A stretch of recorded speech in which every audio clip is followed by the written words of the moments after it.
تھی جیسے اکثر میں اور آپ بھی کرتے ہیں، جب کبھی گرمی زیادہ ہوتی ہے جیسے کہ ہو بھی رہی ہے تو ہم گرمی کو کوسنا شروع کر دیں گے، سردی زیادہ ہوتی ہے تو ہم سردی کو کوسنا شروع کر دیتے ہیں۔ جیسے یہ ابھی آج کل کرونا وائرس ہے، اور شروع میں تو ہم سب بڑے خوش تھے کہ چھٹیاں ہو گئیں، آرام سے گھر بیٹھ گئے، اب کچھ بھی نہیں کرنا پڑے گا، بغیر کام کی تنخواہ ملے گی اور سب گھر والے خیر میں رہیں گے۔ لیکن اب آہستہ آہستہ ہم ان حالات سے تنگ ہوتے جا رہے ہیں، ان حالات میں ہمارا صبر جو ہے وہ ختم ہوتا جا رہا ہے۔ ایسے ہی اس بیٹی کا حالت تھی، اس کا یہ جو سلسلہ تھا کہ وہ ہمیشہ شکایت کرتی تھی، لیکن سسٹرز اس کا باپ اس کو سمجھاتا تھا کہ بیٹی حالات جو ہوتے ہیں وہ سب ہمارے فائدے کے لیے ہوتے ہیں، ہم ان حالات میں کیا بننا چاہتے ہیں، کیا ہونا چاہتے ہیں، یہ حالات ہمیں سکھاتے ہیں، حالات ہی ہمیں بناتے ہیں۔ وہ ہمیں تکلیف دینے کے لیے نہیں ہوتے، وہ ہمیں پریشان کرنے کے لیے نہیں ہوتے ہیں، وہ ہمیں بنانے کے لیے ہوتے ہیں۔ لیکن اس کی بیٹی تھی کہ متفق ہوتی ہی نہیں تھی، وہ کہتی تھی میں نہیں آپ سے متفق اس بات کے لیے، یہ کیسے ہو سکتا ہے کہ حالات تکلیف دیں، پریشان کریں اور ہم ان کو شکایت بھی نہ کریں، ہم ان کے لیے شکایت بھی نہ کریں۔ لہٰذا اس کے باپ نے ہار نہیں مانی، بلکہ اس نے اپنی بیٹی کو کہا کہ چلو ایسے کرتے ہیں، آپ گھر میں جو بڑی کیتل ہے وہ لے کر آؤ۔ وہ کیتل لے کر آئی، اس میں اس نے کہا کہ اب پانی ڈالو، پانی سے اس کو بھرو، پانی بھر دیا۔ پھر اس نے اس کو کہا کہ اب اس میں 3-4 آلو ڈال دو، اس نے آلو ڈال دیے۔ پھر اس نے کہا 3-4 انڈے ڈال دو اس میں، اس نے 3-4 انڈے ڈال دیے۔ اس کے بعد اس نے کافی کے بیج تھے، اس نے کہا یہ 1 کپ بھر کے اس میں ڈال دو۔ اب تینوں آئٹم ڈالنے کے بعد نیچے چولہا روشن کر دیا، آگ لگا دی، اس کے نیچے آگ جلا دی اور پانی کھولنے لگا، ابلنے لگا۔ 30 منٹ کے بعد اس صاحب نے کیتل کے نیچے چولہا بند کر دیا اور کیتل کو اتار کے نیچے رکھ دیا۔ کچھ دیر کے بعد اس نے اپنی بیٹی سے کہا کہ ان انڈوں کو باہر نکالو جو تم نے ڈالے تھے، اور آلو اور کافی کے بیج علیحدہ علیحدہ باہر نکال دو۔ اس بیٹی نے فوراً جو ایگز تھے ان کو ڈالے ہوئے ایگز کو باہر نکالا، سائڈ پہ رکھ دیا، آلو نکالے سائڈ پہ رکھ دیے، اور اس کے بعد اس نے کافی کے بیج نکالنے تھے لیکن وہ سب گرم پانی کی وجہ سے میلٹ ہو چکے تھے اور گرم گرم کافی میں تبدیل ہو چکے تھے۔ اس کی بیٹی نے پوچھا کہ ابو ان کا کیا مطلب ہے؟ میں نے جو کہا تھا آپ نے میں نے کر دیا۔ اس کے ابو نے کہا دیکھو میری بیٹی، جب تم نے آلو ڈالے تھے، انڈے ڈالے تھے اور کافی کے بیج ڈالے تھے تو ان کی حالت کیسی تھی، وہ کیسے تھے؟ لیکن پانی کی گرمی نے، پانی کے جوش نے، اس گرم پانی نے ان کی حالتوں کو تبدیل کر دیا۔ جو انڈے نرم و نازک تھے وہ سخت ہو گئے، اور جو آلو سخت تھے وہ نرم ہو گئے، اور کافی کے بیج اسی پانی کے اندر اپنی اصل کھو بیٹھے اور پانی کا ہی حصہ بن کر گرم گرم کافی میں نئے ذائقے اور نئی خوشبو کے ساتھ تیار ہیں۔ معلوم نہیں اس کی بیٹی کو سمجھ آئی یا نہیں آئی، لیکن میرا ایمان ہے کہ آپ کو ضرور سمجھ آ گئی ہوگی کہ یہ ہمارے اوپر ہوتا ہے کہ ہم اپنے حالات میں کیا بنتے ہیں۔ کبھی کبھی حالات ان لوگوں کو جو بڑے سخت ہوتے ہیں، جب وہ مشکل حالات میں سے گزرتے ہیں، آزمائشوں میں سے گزرتے ہیں، تو آہستہ آہستہ وہ نرم ہوتے جاتے ہیں۔ لیکن کچھ لوگ انڈے کی طرح نرم و نازک ہوتے ہیں، لیکن حالات کی تپش اور گرمی ان کو سخت بنا دیتی ہے، اور کچھ لوگوں کو پانی حالات، گرم ترین حالات اتنا پیستے ہیں، اتنا ان کو کرش کر دیتے ہیں کہ وہ حالات کے ساتھ مل کر ایک نئے ذائقہ اور ایک نئی چیز میں تبدیل ہو جاتے ہیں۔ سو آج جب حالات بدل رہے ہیں، تبدیل ہو گئے ہیں، آج ہم ایک نئے دور میں گزر رہے ہیں، بلکہ کہہ سکتے ہیں کہ مشکل ترین دور میں سے گزر رہے ہیں۔ کرونا وائرس کی گرمی کے ساتھ ساتھ گرمی کا موسم اور اس کی شدت بھی بڑھ رہی ہے، اور ہماری امید شاید کہیں نہ کہیں کم ہو رہی ہے۔ مگر میں آپ کو انکریج کرنا چاہتا ہوں کہ اپنی امید کا دامن اپنے ہاتھ سے چھوٹنے نہ دیں، کیونکہ ایک دن ہمارا ایمان ہے کہ یہ سب کچھ نارمل حالت میں آ جائے گا۔ بے شک اس دور میں ہمارا بہت کچھ کھو جائے گا، اس دور میں ہم بہت نقصان اٹھا چکے ہوں گے، لیکن وہ سب واپس نہیں آئے گا، نیا دور ضرور آئے گا۔ سو اپنے آپ کو مضبوط کیجئے، اپنے اوپر دھیان دیجئے، اپنی فکر کیجئے، اور ایسا نہ ہو کہ ان حالات سے جب ہم باہر نکلیں تو اپنے آپ کو بھی کوسیں اور حالات کو بھی کوسیں۔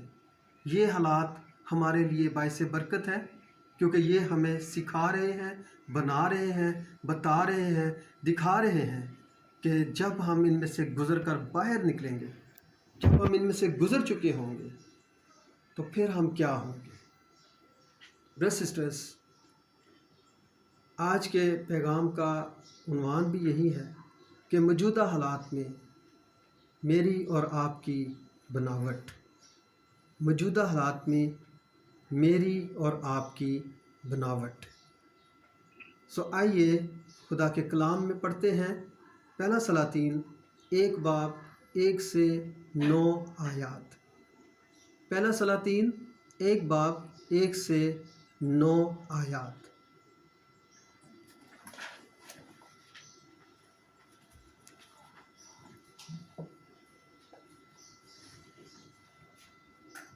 اور داؤد بادشاہ بوڑھا اور کہن سال ہوا، اور وہ اسے کپڑے اڑاتے، پر وہ گرم نہ ہوتا تھا۔ سو اس کے خادموں نے اس سے کہا کہ ہمارے مالک بادشاہ کے لیے ایک جوان کنواری ڈھونڈی جائے، جو بادشاہ کے حضور کھڑی رہے اور اس کی خبرگیری کیا کرے، اور تیرے پہلو میں لیٹ رہا کرے، تاکہ ہمارے مالک بادشاہ کو گرمی پہنچے۔ چنانچہ انہوں نے اسرائیل کی ساری مملکت میں ایک خوبصورت لڑکی تلاش کرتے کرتے شنیمیت ابیشاگ کو پایا اور اسے بادشاہ کے پاس لائے، اور وہ لڑکی بہت شکیل تھی، سو وہ بادشاہ کی خبرگیری اور اس کی خدمت کرنے لگی، لیکن بادشاہ اس سے واقف نہ ہوا۔ تب حجیت کے بیٹے ادونیہ نے سر اٹھایا اور کہنے لگا، میں بادشاہ ہوں گا، اور اپنے لیے رتھ اور سوار اور 50 آدمی جو اس کے آگے آگے دوڑیں تیار کیے۔ اور اس کے باپ نے اس کو کبھی اتنا بھی کہہ کر ازردہ نہیں کیا کہ تو نے یہ کیوں کیا ہے، اور وہ بہت خوبصورت بھی تھا اور ابھی سلم کے بعد پیدا ہوا تھا۔ اور اس نے زرویہ کے بیٹے یوآب اور ابیاتر کاہن سے گفتگو کی، اور یہ دونوں ادونیہ کے پیرو ہو کر اس کی مدد کرنے لگے۔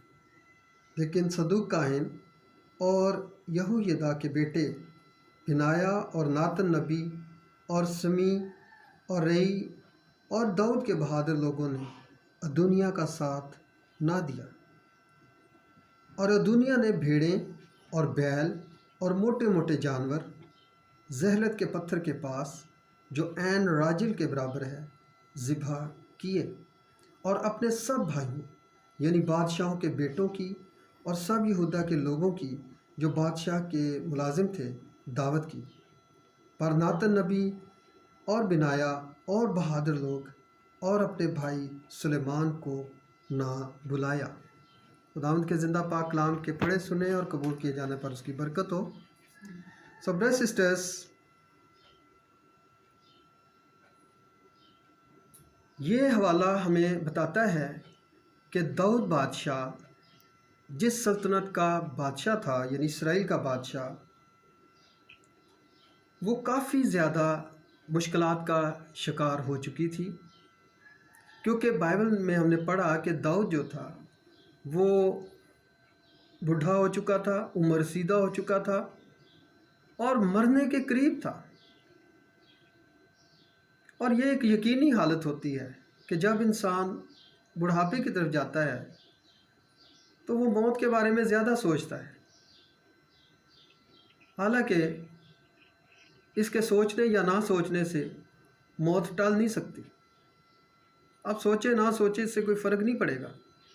تو بہتر ہے جو زندگی خدا نے آپ کو دی ہے، زندگی کے بارے میں سوچیں اور زندگی کی طرف قدم بڑھاتے جائیں۔ داؤد کے بیٹوں میں سے ایک ادونیہ ہی بچا تھا جو سلطنت کرنے کے قابل تھا، اور ادونیہ جو ہے اس نے فیصلہ کیا کہ اس وقت میدان صاف ہے، اس وقت حالات سازگار ہیں، بادشاہ بیمار پڑا ہے، بادشاہ بستر پر ہے، مرنے کے قریب ہے، ابھی یہ وقت ہے کہ میں اپنے آپ کو بادشاہ بنا لوں، بادشاہ کے تخت پر قبضہ کر لوں۔ لیکن وہ جانتا نہیں تھا کہ وہ اس بوڑھے بادشاہ کو، جو کہ مسح کیا ہوا بادشاہ تھا، جو کہ ایک قانونی بادشاہ تھا،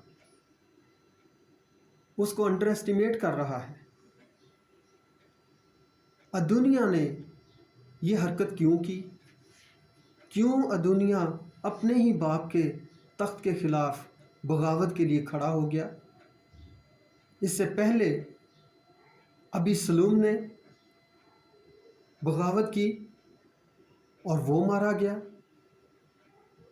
اس کا ایک بیٹا جس کا نام امنون ہے وہ مارا گیا۔ داؤد کے پورے گھرانے میں تمام بیٹے ایک ہی ڈگر پر چل رہے ہیں۔ داؤد کے تمام بیٹے، ان کی زندگیاں کوئی شاندار ماضی نہیں رکھ رہی، اور یہ بیٹا جو بچا تھا ادونیہ،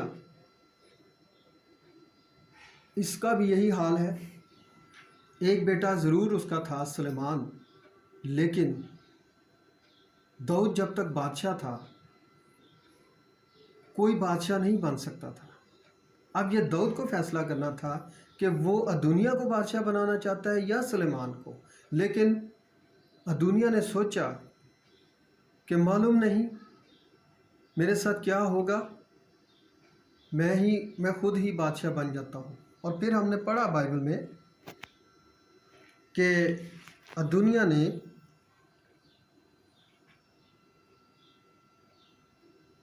جنرل یوآب کو اور ابیاتر کاہن کو اپنے ساتھ ملا لیا 7 آیت میں، اور لکھا ہے یہ دونوں ادونیہ کے پیرو ہو کر اس کی مدد کرنے لگے، یعنی اس کو سپورٹ کرنے کے لیے یوآب جو فوجوں کا سپہ سالار تھا اور ابیاتر کاہن جو مذہبی لحاظ سے ایک بڑی سپر پاور رکھتا تھا، یہ دونوں بڑے طاقتور عہدے تھے، اور یہ دونوں یعنی chief of the army staff, اور اگر ملک کا سب سے بڑا مذہبی عہدہ رکھنے والا آپ کے ساتھ مل جاتا ہے تو آپ کے لیے راہیں آسان ہو جاتی ہیں۔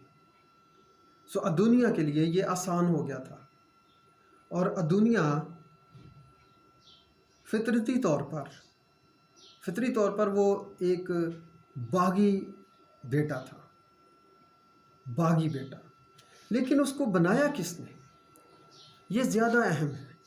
بے شک ہم سب فطری طور پر ریبیلین پیدا ہوتے ہیں، ریبیلینس ہمارے اندر پیدائش سے ہی آ جاتی ہے۔ یہ بائبل ہمیں بتاتی ہے کہ ہم پیدائش سے ہی گناہ گار ہیں، اور گناہ گار ہونا ہی ریبیلیسنس کی پہچان ہے۔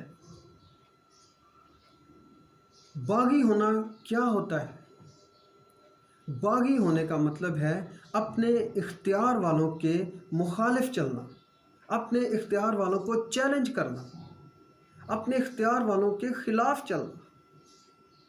جو لوگ ہمارے اوپر اختیار رکھتے ہیں ان کے اختیار کو نہ ماننا ریبیلیسنس ہے، باغی پن ہے۔ اور ادونیہ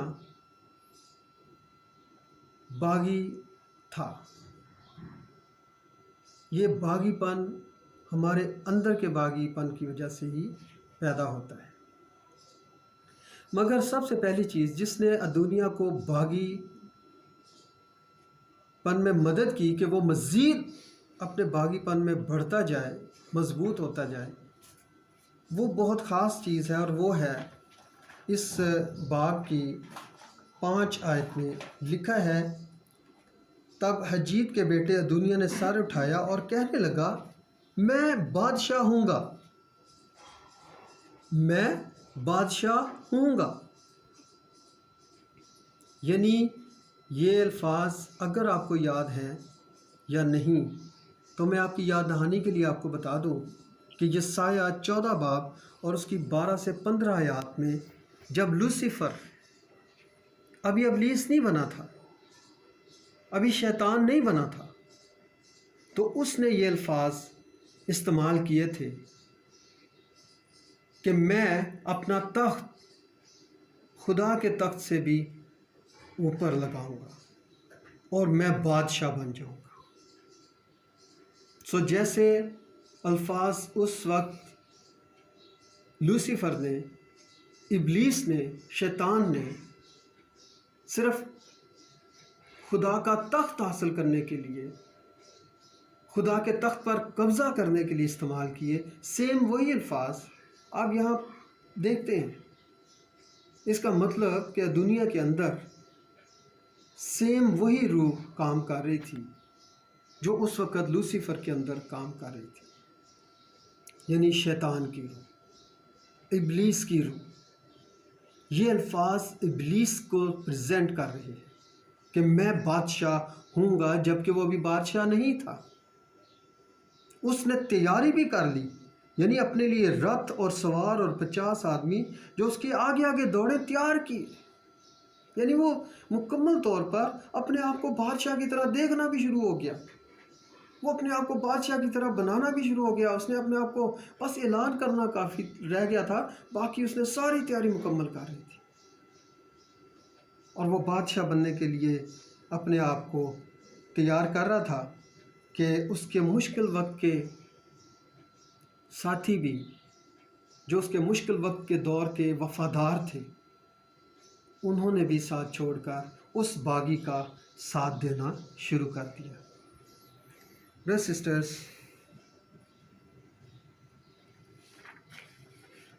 مغروری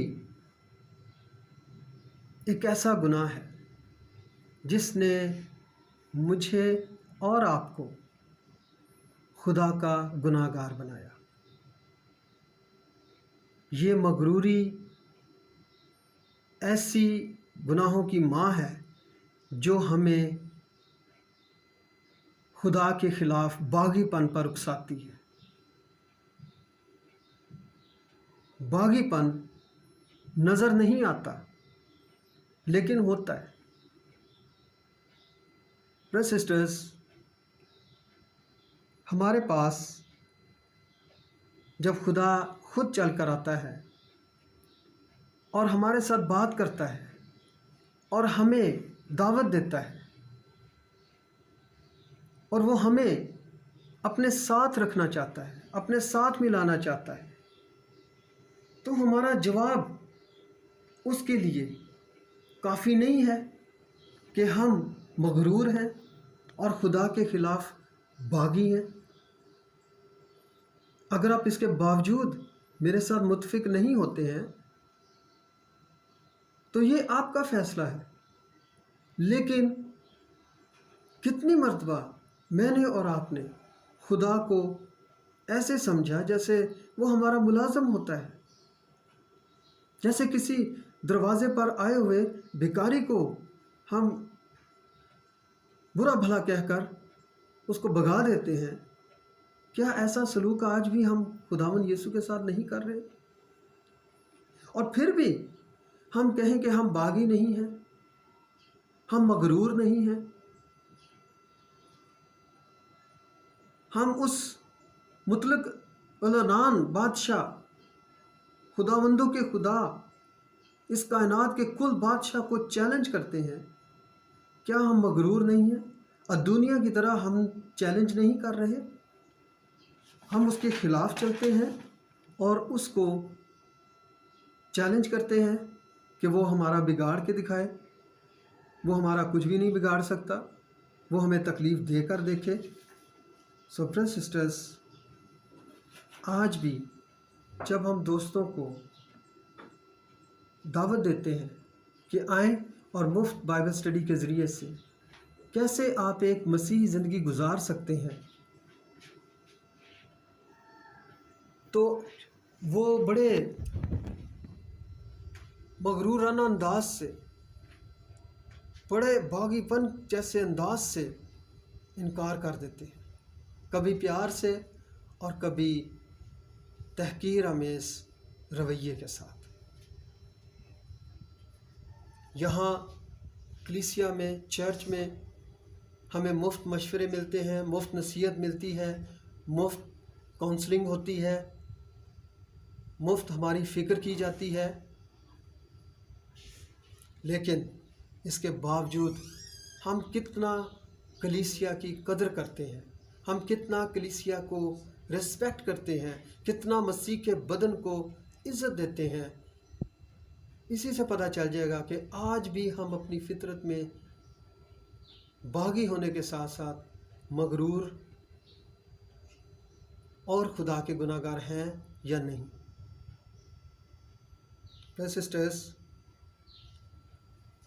اکثر ہم نے دیکھا ہوگا، اگر آپ والدین ہونے کے ناطے آپ کو تجربہ ہوا ہے تو ٹھیک ہے، لیکن اکثر آپ نے دیکھا ہوگا کہ ہم بچوں کو ڈانٹ ڈپٹ کے پڑھائی کے لیے بٹھا دیتے ہیں، یا ان کو بیڈ پر سلانے کے لیے بھیج دیتے ہیں اور وہ لیٹ بھی جاتے ہیں، لیکن وہ ظاہری طور پر تو دکھا رہے ہوتے ہیں کہ وہ پڑھ رہے ہیں یا لیٹے ہوئے ہیں یا سو رہے ہیں، بٹ ان سائڈ وہ وہی کچھ کر رہے ہوتے ہیں، وہی کچھ سوچ رہے ہوتے ہیں جو لیٹنے اور بیٹھنے سے پہلے جس سے آپ نے ان کو روکا ہوتا ہے۔ کیا یہ باغی پن نہیں ہے؟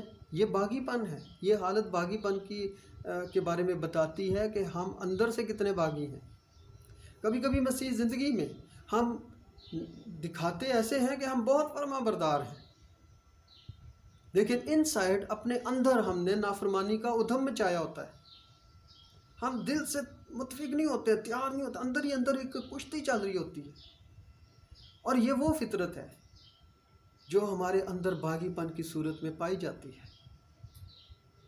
ہم اوپر سے پریٹینڈ کرتے ہیں کہ ہم بہت اچھے ہیں، لیکن اندر انتظار کر رہے ہوتے ہیں کہ کب اور کس وقت ہمیں آزادی ملے اور ہم اپنے فیصلے خود کریں، ہم اپنی زندگی خود گزاریں، کوئی ہمیں نوک ٹوک، کوئی ہمیں نوک جھونک نہ کرے، کوئی ہمیں ڈانٹ ڈپٹ نہ کرے، کوئی ہمیں پوچھنے والا نہ ہو، کوئی ہمیں کہنے والا نہ ہو۔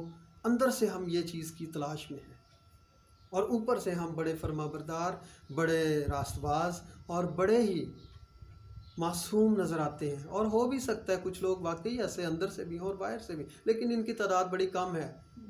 ایسا نہیں ہے کہ ساری دنیا ایسی ہے، اکثریت کی میں بات کر رہا ہوں کہ وہ ہمیشہ ایسی زندگی گزار رہے ہیں جو خدا کے خلاف ہے۔ جیسے ادونیہ اپنے ہی باپ کے تخت کے خلاف صف باندھ کر بیٹھ گیا، ابلیس اپنے ہی تخلیق کار کے خلاف پلاننگ کرنا شروع کر دیتا ہے۔ ایسے ہی آج بھی کتنے مسیحی ہیں جو اپنے ہی پیدا کیے ہوئے خدا، اپنے ہی تخلیق کار، اپنے ہی پیار کرنے والے، اپنے ہی نجات دہندہ، اپنے ہی مسیح یسوع، جس کے نام سے اپنے گھر کے باہر بڑی بڑی تختیاں لگاتے ہیں، بڑے فخر کے ساتھ دنیا کو بتاتے ہیں، اسی کے خلاف زندگی گزار رہے ہیں۔ اسی کو ہی وہ سوچتے ہیں کہ اس کو سمجھ نہیں ہے، وہ ان حالات سے گزرے تو اس کو پتہ چلے۔ یہ وہ لوگ ہیں جو باغی ہیں۔ برادرز سسٹرز، ایک باغی کبھی بھی کسی دوسرے باغی کی مدد نہیں کر سکتا۔ ایک باغی شخص جو خود بغاوت کرتا ہو، وہ کیسے دوسرے باغی کی مدد کر سکتا ہے؟ وہ کیسے اس کو سمجھا سکتا ہے کہ باغی پن گناہ ہے؟ سو برادرز سسٹرز، کئی بار ایسا ہی ہوتا ہے۔ کئی دوستوں کو میں نے یہ کہتے سنا کہ جب میں مکمل طور پر اس قابل ہوں گا کہ خدا کے ساتھ چل سکوں، تب میں بائبل اسٹڈی کروں گا یا کروں گی۔ یہ آواز آپ کے اندر کے باغی پن کی ہے۔ یہ آپ کی آواز نہیں ہے، یہ آپ کا باغی پن ہے جو آپ کو روک رہا ہے کہ آپ زندہ مسیحی کی زندگی زندہ خدا کے ساتھ گزاریں۔ سو برادرز سسٹرز، اگر ہم اپنی نظریں اپنے آپ سے ہٹائیں اور اپنے ارد گرد بھی لوگوں پر، دوسروں پر لگائیں، تو آپ کو خدا کے خلاف باغیوں کی ایک بڑی فوج نظر آئے گی، اور ہر جگہ نظر آئے گی، اور تیار نظر آئے گی۔ آج کرونا کے وائرس کے خوف کی وجہ سے جو توبہ ہو رہی ہے، جو دعائیں ہو رہی ہیں، جو نمازیں ہو رہی ہیں، جو خدا کی طرف مڑا جا رہا ہے، یہ وقتی طور پر ہے۔ ایک سیکنڈ کے لیے یا ایک منٹ کے لیے سوچیں کہ کل کا دن اس دنیا کے لیے بالکل ایسا ہو جیسا کرونا وائرس سے پہلے کا تھا، اور سب کچھ نارمل ہو جائے۔ آپ کو خود نظر آ جائے گا کہ کتنی ہماری خاندانی عبادت اسی طرح کنٹینیو رہتی ہے، کتنی ہماری دعائیں اسی طرح جاری رہتی ہیں، کتنی ہماری خدا کے ساتھ جو رفاقت ہے اسی طرح جاری رہے گی۔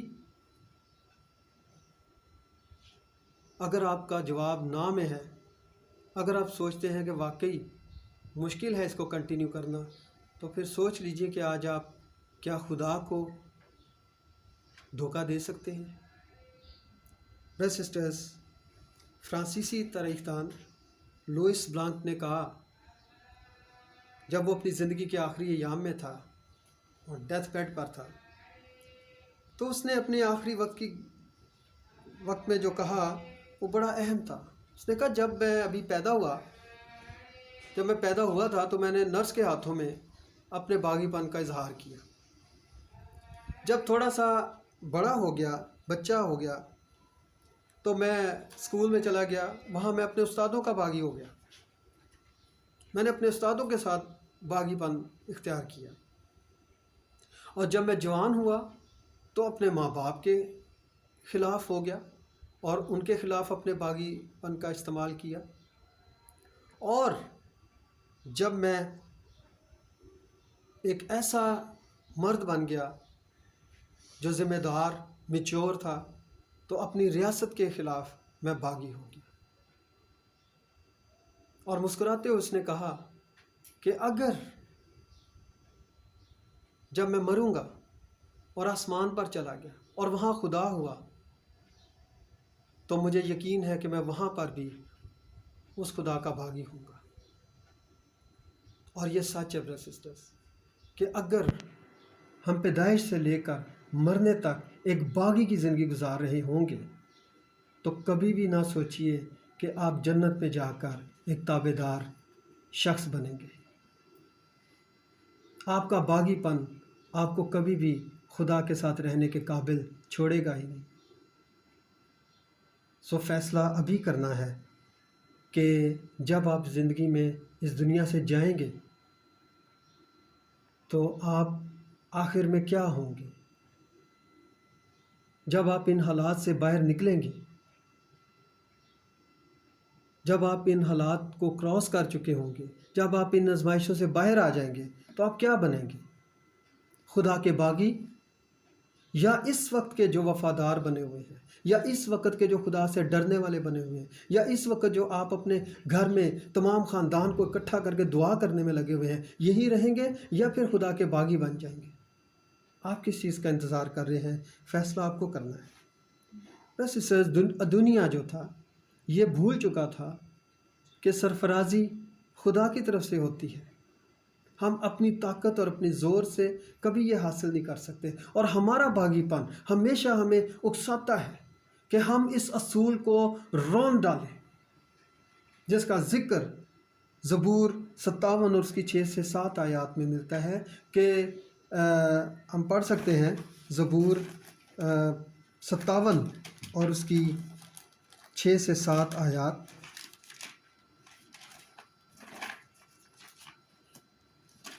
زبور 57 اس کی 6 سے 7 آیات میں یوں لکھا ہے،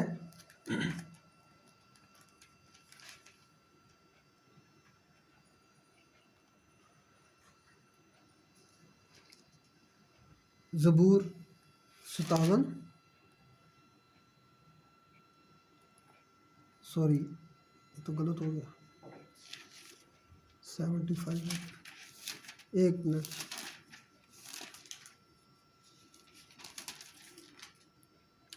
زبور 75 اس کی 6 سے 7 آیت میں لکھا ہے، کیونکہ سرفرازی نہ تو مشرق سے، نہ مغرب سے اور نہ جنوب سے آتی ہے، بلکہ خدا ہی عدالت کرنے والا ہے۔ وہ کسی کو پست کرتا ہے اور کسی کو سرفرازی بخشتا ہے۔ آمین۔ یعنی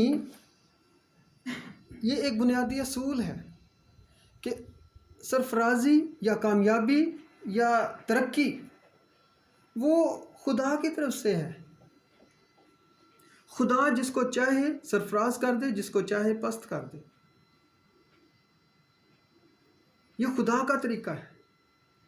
اور دنیا کی طرح میں اور آپ کبھی کبھی اس اصول کو اپنے خلاف سمجھتے ہیں۔